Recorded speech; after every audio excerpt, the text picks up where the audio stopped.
may ask me how. Saludando en el amor del Señor, deseando ricas y abundantes bendiciones del cielo hacia sus vidas.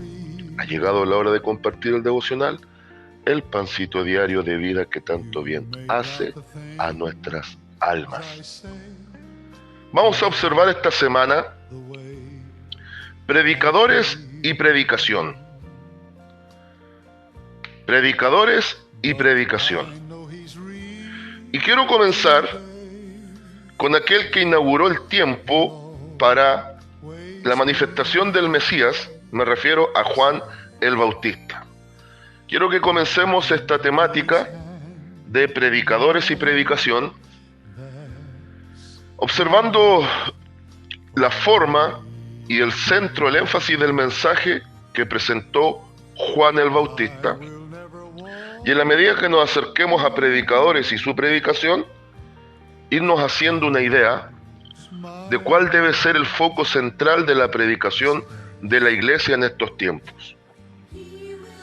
Observaba que la predicación de Juan el Bautista no es algo menor, por algo los 4 evangelios la consideran.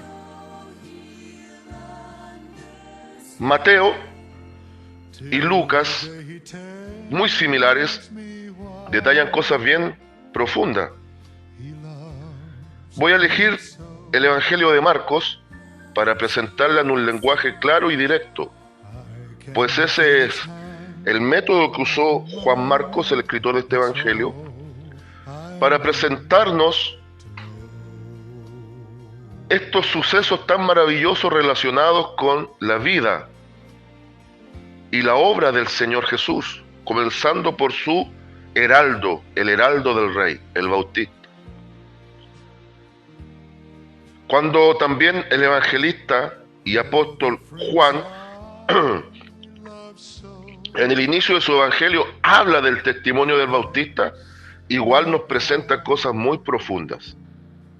Pero quiero tomar lo que nos dice San Marcos respecto de este predicador y de su predicación. Acompáñeme por favor a Evangelio según San Marcos, capítulo 1, desde el versículo 1 al versículo 8. San Marcos, capítulo 1, versículos 1 al 8. Predicación de Juan el Bautista. Y leo en el nombre del Señor Jesucristo, y su palabra dice así. Principio del Evangelio de Jesucristo, Hijo de Dios, como está escrito en Isaías el profeta: He aquí, yo envío mi mensajero delante de tu faz, el cual preparará tu camino delante de ti. Voz del que clama en el desierto, preparad el camino del Señor, enderezad sus sendas. Bautizaba Juan en el desierto y predicaba el bautismo de arrepentimiento para perdón de pecados. Y salían a él toda la provincia de Judea y todos los de Jerusalén, y eran bautizados por él en el río Jordán, confesando sus pecados. Y Juan estaba vestido de pelo de camello y tenía un cinto de cuero alrededor de sus lomos, y comía langostas y miel silvestre. Y predicaba diciendo: Viene tras mí el que es más poderoso que yo, a quien no soy digno de desatar encorvado la correa de su calzado. Yo a la verdad os he bautizado con agua, pero él os bautizará con Espíritu Santo.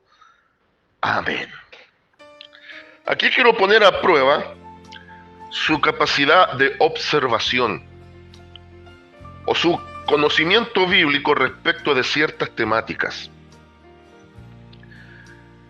Y entrando a tema, le hago esta pregunta: ¿es efectivo que fue Isaías el que da esta profecía, que enviaría primero a preparar el camino al mensajero? Y si usted es buen observador, buena observadora, por favor, tome en consideración Sobre todo la Biblia Reina Valera 1960 es muy precisa en sus concordancias. Va a aparecer una letrita y más abajito o a pie de página va a aparecer el lugar donde encontramos una cita paralela o una referencia a la profecía dada. Y esto que dice, he aquí, yo envío mi mensajero delante de su faz, el cual preparará tu camino delante de ti. Obviamente Marcos, discípulo de Pedro, lo más probable, y estamos casi seguros y en acuerdo, los estudiosos de la Biblia, que Pedro le da la referencia a Marcos para que escriba el Evangelio. Entonces Marcos recibe la información de primera fuente, de un testigo ocular, presencial y vivencial, porque vivió 3 años con el maestro, para compilar este Evangelio, de la buena mano de Pedro. Y Marcos comienza con el principio de la predicación del Evangelio citando precisamente al Bautista. Si usted observa tanto San Mateo como San Lucas, uno de los grandes énfasis en los primeros capítulos es hablar de las genealogías de Jesucristo. Al menos Mateo comienza con eso. Lucas comienza la introducción a quien va dirigida la carta o el Evangelio en sí, al cual fue Teófilo. Pero después nos da la genealogía. Una desde José, la otra desde María. Una comenzando con Abraham, la otra terminando con Adán. Y Juan, su énfasis es presentar al verbo hecho carne. Pero Marcos va directo y habla del Bautista. Pero observó, tuvo tiempo para observar. La referencia bíblica, la concordancia dice que esto del mensajero que iba adelante preparando el camino aparece en Malaquías capítulo 3, versículo 1. Y lo reitera en Malaquías 4. Al final de Malaquías lo reitera. Cerrando Malaquías lo reitera. Entonces, cabe la pregunta, ¿se equivocó Marcos al hablar de Isaías? Porque efectivamente, después sí equivale a la profecía de Isaías 43. Voz del que clama en el desierto, preparad el camino del Señor, enderezad sus sendas. Eso comienza la segunda sección del libro de Isaías, la mini Biblia, 39 capítulos de ese maravilloso libro. Se habla de los capítulos del juicio.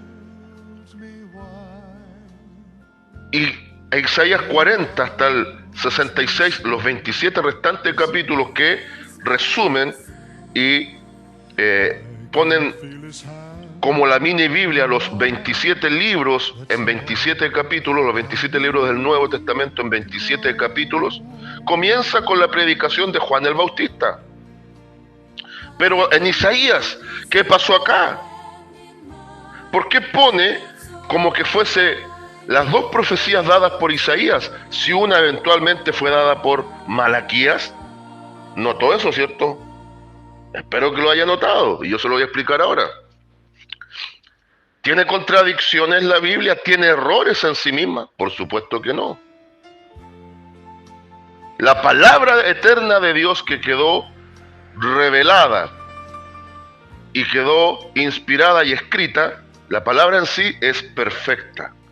Las traducciones, las versiones son perfectibles, pueden tener algunos errores. De hecho, en esta misma Biblia que tengo acá yo, Reina Valera 1960, en esta versión específica, hay un pequeño errorcito por ahí, pero errorcito de impresión. Al imprimir se equivocaron un pequeño detallito que encontré por ahí. Pero acá, toda Biblia Reina Valera 1960 tiene este mismo énfasis.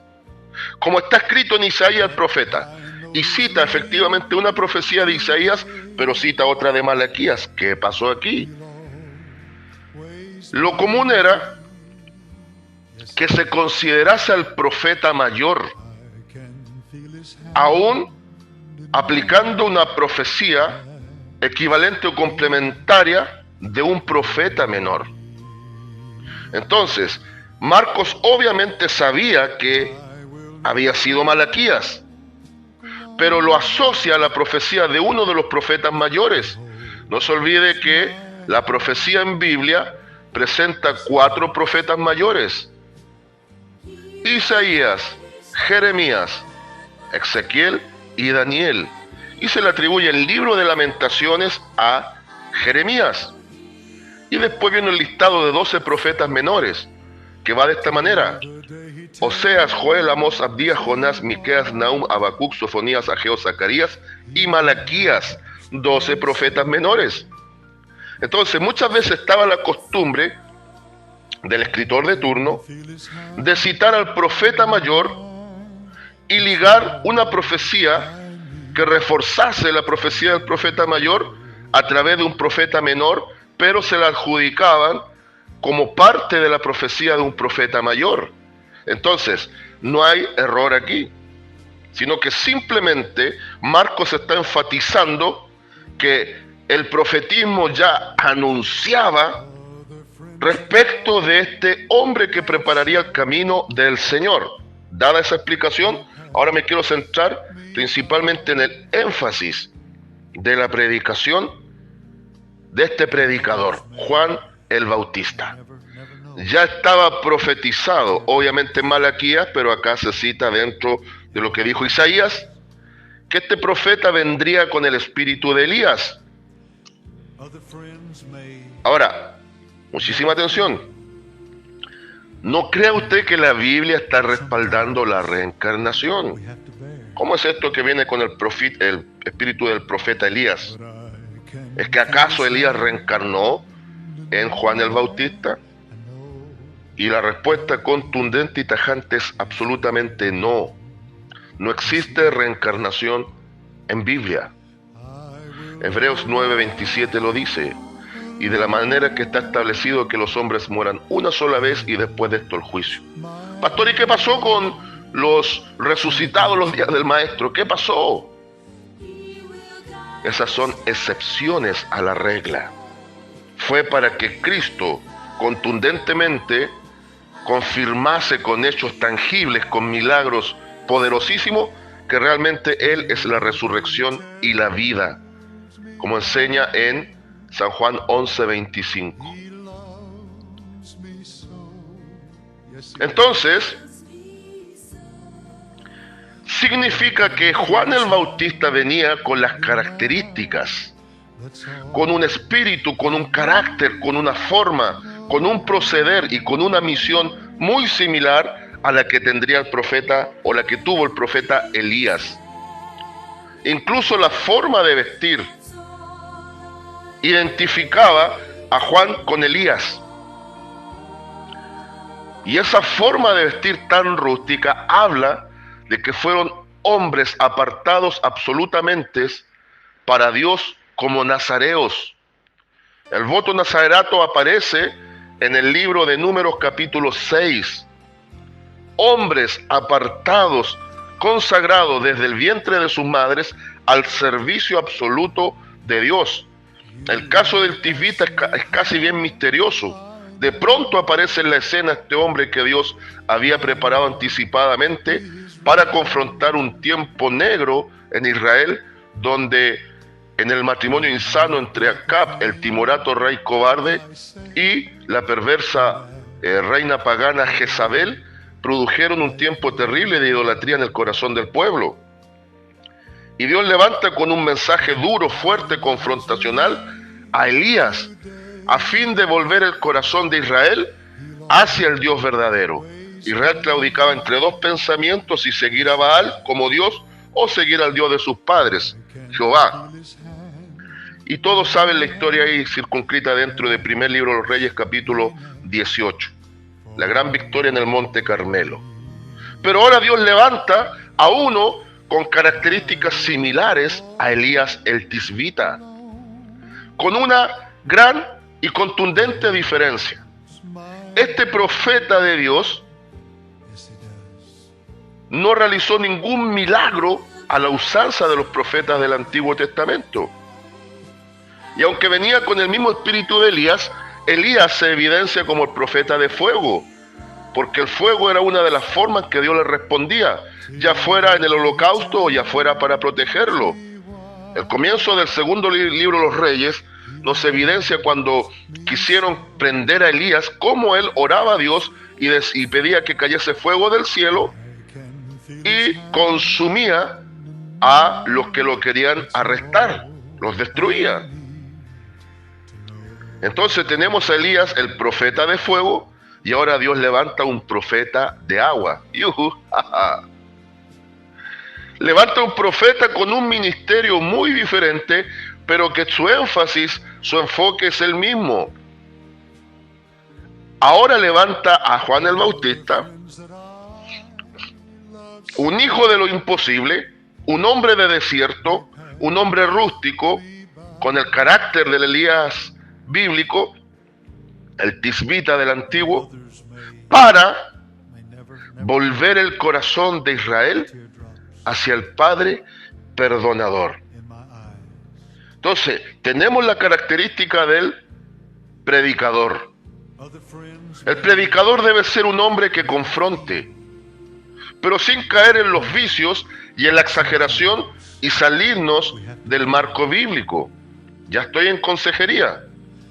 Todo predicador serio de sana doctrina tiene que tener un enfoque cristocéntrico, número uno, un enfoque que confronte el pecado, número dos, y un tercer enfoque, traer a las almas a los pies de Cristo, ya sea las almas que no conocen a Cristo o los rebeldes dentro del pueblo, para que ajusten cuentas con su Creador.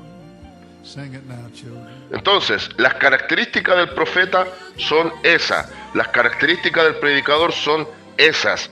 Esas son las características de un predicador de sana doctrina, tipo los predicadores de la Biblia, Antiguo y Nuevo Testamento. Y el mensaje, le repito, un mensaje cristocéntrico. Versículo 7, y predicaba diciendo, viene tras mí el que es más poderoso que yo, a quien no soy digno de desatar encorvado la correa de su calzado. Cristocentrismo. El único protagonista en tu predicación, predicador, debe ser el Señor Jesucristo. Él tiene el nombre por excelencia. Él es el preeminente. Él fue a la cruz en nuestro lugar. Él es el que debe cobrar protagonismo y no tú. ¿Me escuchaste bien? Ah, qué bueno. Y si no, lávate las orejitas. El protagonista en toda esta historia es el Señor Jesucristo, porque a Él le fue dado un nombre por excelencia. Hechos 4:12, Pedro hablando, y en ningún otro hay salvación, porque no hay otro nombre bajo el cielo dado a los hombres en el cual podamos ser salvos, solo Jesucristo de Nazaret. Y cierra su mensaje diciendo, yo a la verdad os he bautizado con agua, pero Él os bautizará con Espíritu Santo. Hago otro paréntesis. El bautismo de Juan no es el mismo bautismo de la iglesia. No crea usted que cuando se está bautizando le están siendo perdonados sus pecados. Porque sí, Juan bautizaba para arrepentimiento de pecados. Y aquí hay cierta hipérbole, hay una pequeña exageración. Toda Judea, toda Jerusalén. Ese todo involucra gran cantidad de gente de los alrededores del Jordán y de Jerusalén mismo, iban a el bautismo de Juan. Muchos tocados por el Espíritu Santo en el sentido de arrepentirse, y otros porque conocían las profecías y creían que era el Mesías. Por eso le dicen, no, yo no soy el Mesías. En el Evangelio de Juan queda muy claro cuando envían emisarios. ¿Eres tú el profeta? No, yo no soy el Mesías tampoco, Elías tampoco. ¿Y quién eres tú? Y ahí cita lo que aparece en la sección de la consolación de Isaías 43. Una voz que clama en el desierto. Arrepiéntanse, enderécense y vuélvanse a Dios, porque el reino de los cielos se ha acercado en la persona de su Rey, el Señor Jesucristo. El bautismo de la iglesia es un testimonio de salvación, no es para salvación. O sea, ¿podemos ser salvos sin bautismo? Podemos. Pero también debemos, debemos bautizarnos. Quizás sea tema para otro devocional. Pero acá, ahora habla de que el que viene tras él, porque él solamente es el que prepara el camino, es más poderoso que él. Él es el sublime, el preeminente, del cual él no se siente digno, menos que un esclavo. Pero les dice que él los bautizará con Espíritu Santo. En el Evangelio de Juan se agrega Espíritu Santo y fuego. Escúchenmelo bien, hermanos, sobre todo pentecostales, a los cuales también pertenezco, o de corte pentecostal, a los cuales también pertenecí. Bautismo con Espíritu Santo y fuego no es el indicativo que toda la iglesia debe hablar en lenguas, porque jamás la Biblia ha dicho que para ser salvo la evidencia es hablar en otras lenguas. Eso no es bíblico. Ha habido gente a través de la historia de los siglos de la iglesia que han sido tremendos hombres de Dios y nunca hablaron en nuevas lenguas. ¿Acaso están condenados? Por supuesto que no. Ni siquiera el énfasis del mensaje cristocéntrico nos lleva a que todos tenemos que hablar en lenguas. Nos lleva a los pies de la cruz del Maestro. Por eso la responsabilidad del predicador es llevar a la gente a Cristo, siendo los canales persuasivos y el Espíritu Santo el canal de bendición como agente de convicción de pecado, justicia y juicio para que nazcan nuevas criaturas. Bautismo en Espíritu Santo significa perdón de pecados en la obra de Cristo, y en ese momento, como enseña Romanos 8:14 en adelante, somos adoptados hijos de Dios. Como dice San Juan 1:13, ese renacimiento espiritual, la regeneración de seres degenerados que éramos, ahora estamos en posición y en situación de seres regenerados. Un suceso, el nuevo nacimiento, que activa un proceso, la santificación en el creyente. Entonces, ¿qué significa ser bautizado en Espíritu Santo y fuego?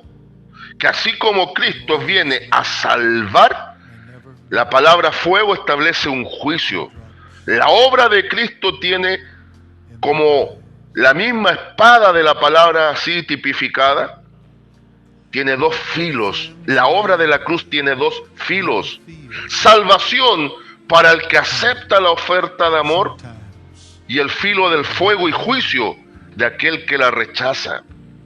Entonces Cristo venía a incorporar almas a la familia de Dios y venía a traer juicio hacia aquellos que lo rechazaran. Ya la consejería estuvo. Predicador comprometido con el mensaje, un mensaje directo, cristocéntrico.